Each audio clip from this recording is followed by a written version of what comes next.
The church in every country should be involved in global missions on some level. But are we getting in the way? And I'm referring to those of us who live in countries where sending missionaries globally is normal. Well, it is a complex issue, and one that today I hope I can shed at least a little bit of light on. So stick with me and let's get started.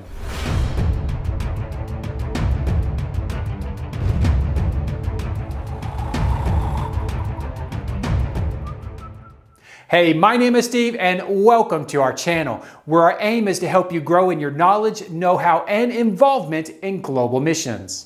To kickstart this episode, I want you to hear from my friend Ruben Kachala, who founded the very first missionary sending organization in Malawi.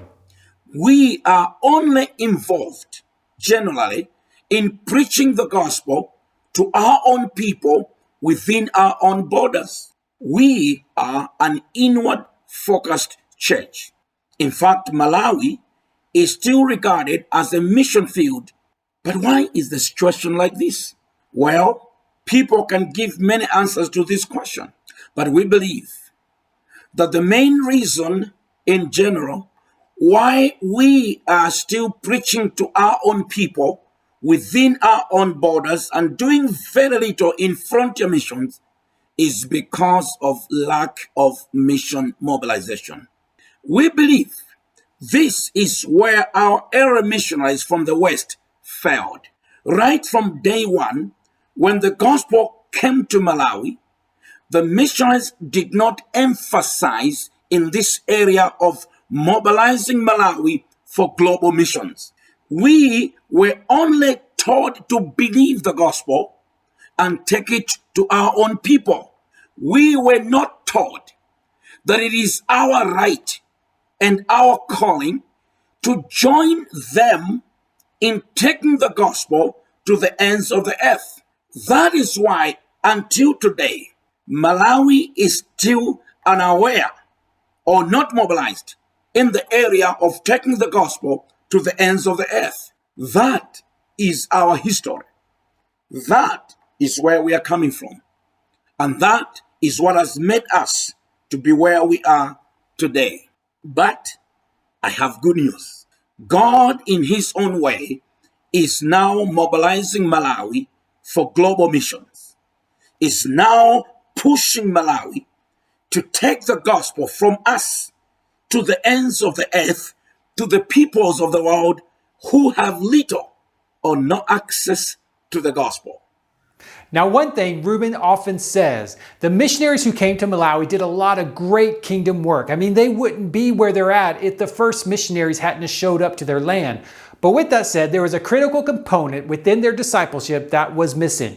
And that critical component is equipping them to engage all nations, not just their own. Yet, regardless of what we as foreign missionaries did or did not do, God still raised up Ruben in Malawi, and he's raising up people like Ruben in other countries like Malawi that we in the West often strictly view as mission fields. And he's turning these mission fields into mission forces. For example, churches in China, Bhutan, Mongolia, Kazakhstan, Kyrgyzstan, Mexico, Peru, and many countries like them that again we deem mission fields are actually sending missionaries not just to their own people, but they're sending them globally to other countries, to other people groups as global missionaries in the same way that American churches send missionaries around the world. In fact, over 60% of all global missionaries are from Africa, Asia, and Latin America, also known as the Global South. This, my friend, is how big our God is.